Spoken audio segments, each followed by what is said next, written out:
Those with the UAW say they have a mission in mind, and that is to be treated fairly and be paid fairly.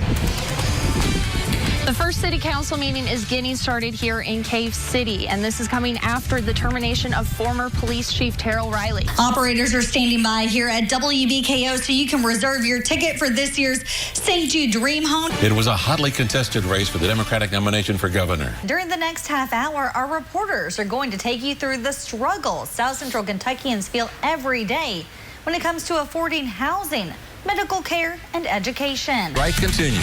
Hello, everyone. I'm Gene Burke. Today marks day 18 of the UAW strike against General Motors. Now local nonprofits are stepping in to help employees nearly 2 weeks without a paycheck. 13 News reporter Corey McCauley has details. Back seat, no side. From the cars in the back to those in the front. Go. These UAW members formed an assembly line, but not like the one they're used to. It's stressful when you got a situation like this, but they're strong. Thursday marks day 18 of the UAW strike against General Motors. And nearly 3 weeks into the strike, GM employees across the nation are feeling a financial strain. There are hundreds of people in our membership and thousands nationwide that guarantee that they're feeling, at least a little bit of pressure. Instead of an assembly line building cars, these union members are loading cars with groceries. We have chicken, we have pork, we have tuna fish, we have beef stew, we have some fresh vegetables, we have potatoes, we have fresh fruit, apples. Feeding America traveled from Elizabethtown for an emergency food pantry distribution, prepared to feed around 500 households. But one of the things we provided today to them was also a list of food pantries and distribution points in the county where they live. We've got a lot of workers that were here today from surrounding counties who need food. Officials say negotiations continue between the union and GM, but so far the proposals for new contracts have been less than what the union wants. Mediocre offers, it's not going to be entertained. We're here, we mean business, and we're going to get the needle going in the other direction, period. A direction they believe is better for GM employees. In Bowling Green, Corey McCauley, 13 News. Several months ago, a family experienced a kind of pain that for many is unimaginable: the sudden death of a son and brother. But his giving nature is now living on, as our Madison Martin reports. You can take a horrible, tragic event that is very hard to find a positive out of. And the positive that you can find out of the whole situation is he was able to impact lives of people he's never met and give people the chance to live a life again. John Rosado, the firstborn and big brother of 3 others, is described as the encourager, the life of the party. He impacted so many people's lives, just with his presence. As soon as he walked into the room, he was there. He just loved when people were happy. But the quality John may be remembered most for by those who never even met him is being a giver.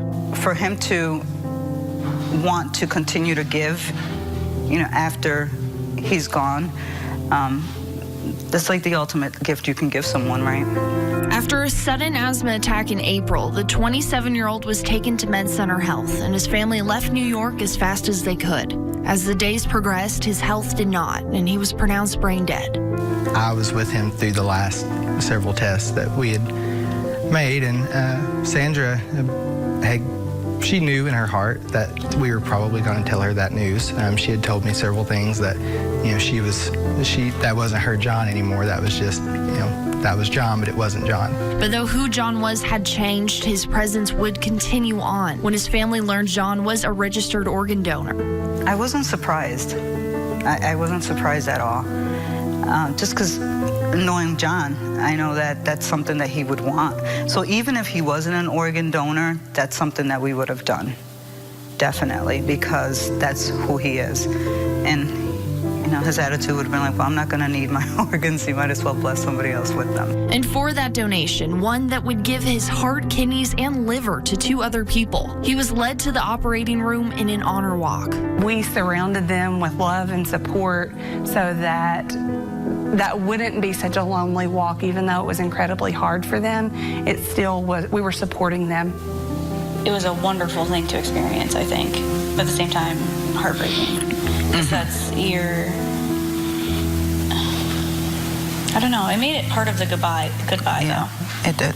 I also thought about the other families on the other side that were excited because their loved one was going to be healed, not healed, but they were going to be able to have a better quality of life and given a second chance at life. Across the country, 114,000 people are waiting for a life-saving transplant. We all have something to offer, and when we get to the point where we're no longer going to live and that we are going to pass, if we have anything that's useful that can be used to help someone live or help them live a better life, then why not? No one knew that John's life would be cut short. And as the months pass, those who love him think of him all the time. He's all around us. Everything reminds us of him. Mm-hmm. So it's in his memory that the story of the way lives can be improved even after one has passed is shared. Because it gives us an opportunity to help somebody else. We're able to help people while we're alive, but to be able to continue to do that, once we're gone, it's just a gift. Reporting for 13 News, I'm Madison Martin. As we continue our Struggling to Survive special, we now touch on the topic of health care and how both low-income and middle-class families find it difficult to afford. It's the best medical scenario compared to some. Chills, body aches, a sandpaper of a throat. All signs pointing to strep, or worse, the flu.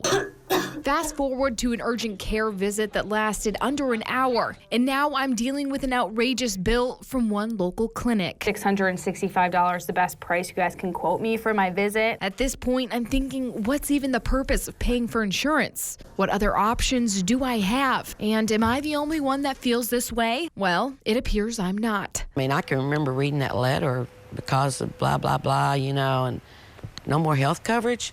Where do I go? What do I do? Medical debt is the #1 reason that most people actually file for bankruptcy. Whether you're low income or middle class, many consider health care in the U.S. insufficient. I don't think it's affordable for many people. If you compare what we pay for health insurance premiums and health insurance services relative to many other developed countries, we are significantly more expensive. Here in Bowling Green, there are options you might not know about, both for the underinsured and the uninsured. Our mission is to be a medical home. Our fees are comparable to the prevailing market, and we offer a sliding fee scale. Fairview Health Community Clinic saw over 12,000 patients last year. 10% of those patients had commercial health insurance. The cost of commercial insurance is high. Deductibles can be high, so there are still burdens to access to care. Now, if you are stuck with high medical bills, there's things you can do. One is to have a separate savings. You have a high deductible health plan paired with an HSA. The HSA is the perfect account for that type of thing. Financial experts say you actually can negotiate with hospitals on bills. Ask for a prompt pay discount. Sometimes if you pay everything right off the bat with cash, you can actually get a discount on the services that were rendered. It's also important to ask for an itemized bill. I found this website, fairhealthconsumer.org. You can type in those codes from the itemized bill that indicate the service given. The website then estimates how much of a service should cost based on rates in your area. Shop where you get your services done because the prices can vary. After hearing so many concerns, many say the bottom line is healthcare is complicated. It's expensive. It's a burden. All we can do now is budget, look for other options, and try to plan as best we can. Families are just maybe 1 or 2 paycheck away from really being in crisis. Fairview Health Clinic has a brand new facility they're opening on Natchez Trace, and that will open this spring. Today was the annual St. Jude Dream Home giveaway. Good evening, everyone, and thank you for joining us. I'm Allie Hennard. Dream Home tickets were sold out days before the deadline this year, and over $500,000 was raised for St. Jude Research Hospital. 13 News' Allison Baker was in studio during the show today and has the details. Hello. Hi, may I speak to Walter Wagner? That's me. Hi there, my name is Mackenzie Adams, calling from St. Jude Children's Research Hospital to inform you that you have won the 2019 Bowling Green St. Jude Dream Home giveaway. Congratulations! I'm sorry, sir. My wife still does not believe me. Well, you are the winner. Walter and his wife will soon call this dream home their new home. Bowling Green Home Furnishing not only furnished this dream home, but also had a giveaway for a $10,000 shopping spree. What does St. Jude mean to you? St. Jude is just a wonderful way for us to give back to the community. You know, the community has supported us for so many years. We've been in business in Bowling Green for over 40 years, and it's just a way for us to say thank you and give back and show that we do appreciate it and we're here for the community. The winner of the $10,000 shopping spree is Joseph King from Bowling Green. Another big prize this year was a blue Mustang donated by Hunts Ford in Franklin. I was just blown away by the impact that St. Jude has on kids and their families, even here in South Central Kentucky. The winner of the car is Tina Lowe from Alvaton, Kentucky. This year, a total of $650,000 is being donated to the St. Jude Children's Research Hospital. Over the past 15 years, WBKO has raised over $9.3 million for St. Jude kids. Yes. For 13 News, I'm Allison Baker. Congratulations to Walter Wagner on your new home. Parents always want their children to have more than they had growing up. But after rent and bills are paid, there's not always a lot left.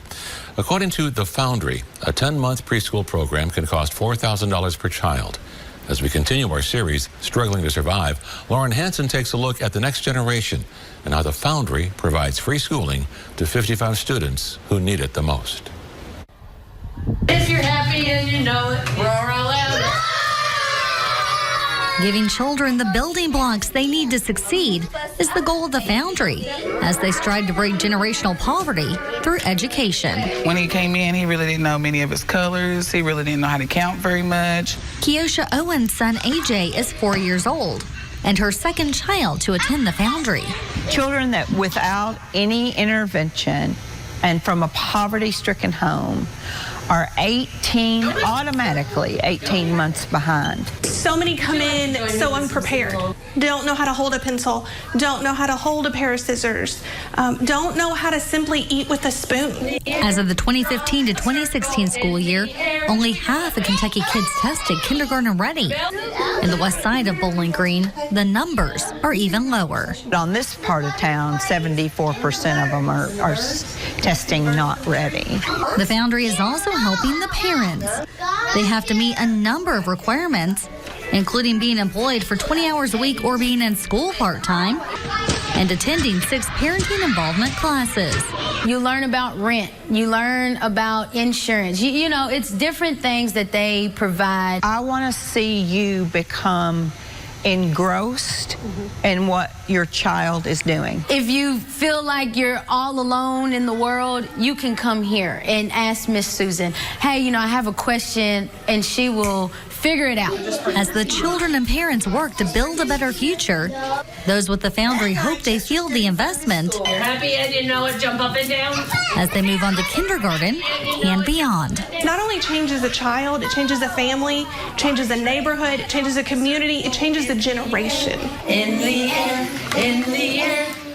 The Foundry is free to qualifying families. 72% of its funding comes from private donors. The other 28% comes from grants and subsidies.